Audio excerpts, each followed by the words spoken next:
Your sense of physical and mental phenomena is all fabrication. Mindfulness is a fabrication. Discernment is a fabrication. Even the still mind is a fabrication. When it's not still, it's a fabrication. So look at fabrication deeply, precisely, from all angles, inside and out. Knowledge, even the observer, the knower, is also fabrication. They're all fabrication, whether they're right or wrong, good or bad. So you have to acquaint yourself thoroughly with fabrication. When you know fabrication thoroughly, in a way that penetrates inwardly, it gives rise to a sense of disenchantment.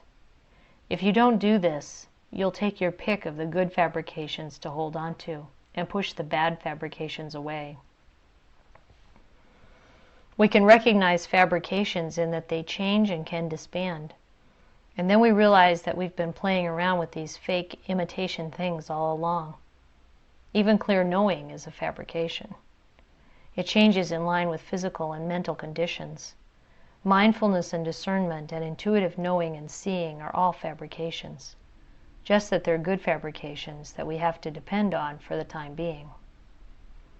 We have to understand fabrications.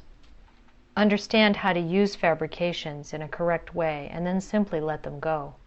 We don't have to keep holding on to them. Knowing is a fabrication. Not knowing is a fabrication. When we examine them internally, we see that they both arise and pass away. Even the truths that we know in this way don't stay long.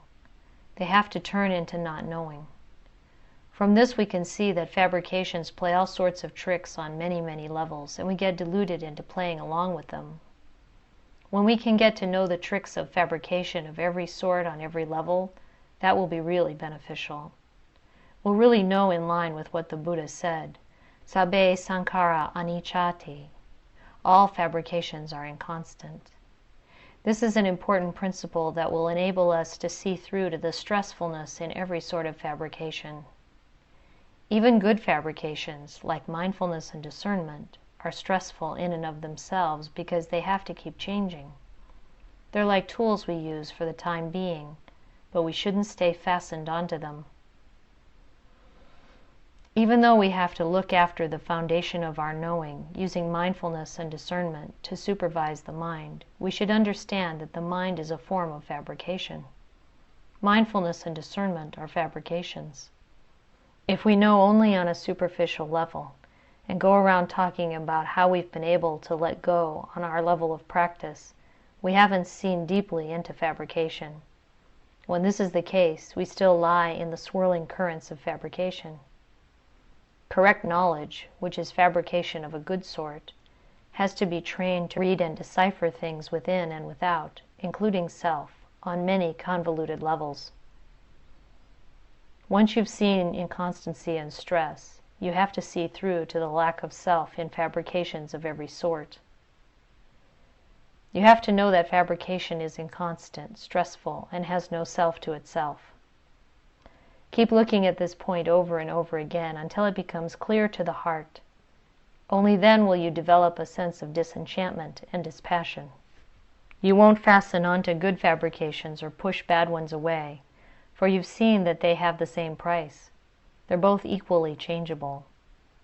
Even though we maintain the stance of our knowing in looking over the mind to make sure that it isn't fabricated even more from outside conditions, still we don't stay fastened onto the knowing, for it too has to change. There comes a time when we think we know the truth in this matter, but then at later times or later moments even clearer knowing arises. That enables us to know that what we thought was true knowing actually wasn't. This knowing can change. No matter how much higher it goes as it changes, you have to remember that it's still fabrication. It can still change no matter what level it is. Whether it's crude or refined, you have to know it thoroughly. Otherwise, you'll stay fastened to it. If you can look in a way that sees all fabrications thoroughly, good, bad, right, wrong, the knower, the not knower, simply as the same sort of thing, your knowledge will gradually rise above these things. But even though it's above, it's still fabrication. It hasn't yet gained release from fabrication. Even the path is a form of fabrication. So when we develop the path, when we develop the factor of right view, we have to see rightly into this matter, seeing clearly into fabrication of every sort, no matter what the characteristics of our knowing. Whether we look at physical phenomena or mental phenomena arising and passing away, they're all fabrications. Even the mind firmly established in concentration is a form of fabrication, as are the stages of jhana. If we don't look inward, we make the mind dark and murky. Then when sensory contact comes, the mind can easily get all stirred up. So I ask that you make an effort to peer carefully inward to see what's there in the mind, to see how things arise, to see how mental labels and fabrications arise. That way you'll be able to disband them, destroy them, leaving just the mind pure and simple, with no labels or attachments at all. It will then be empty of defilement. You might call it your inner beauty, Miss Emptiness, who doesn't have to age, doesn't have to grow ill, doesn't have to die. A primal nature that doesn't change. This is something you have to touch right at the mind. It's not the mind itself, but the mind itself is what makes contact with it.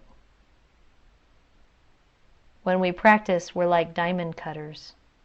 Our diamond, the mind, is embedded in dense, dark defilements. We have to use mindfulness and discernment, or virtue, concentration, and discernment, as our cutting tools to make the mind pure in all its thoughts, words, and deeds. Then we train the mind to grow still and to contemplate, so as to give rise to clear knowledge all the way to the point where you meet with what's totally pure and free from defilements and mental fermentations, our Miss Emptiness, who is so extremely beautiful, free from change, whom the King of Death can't see. And as to whether this is something worth aspiring to, I leave it up to you to decide.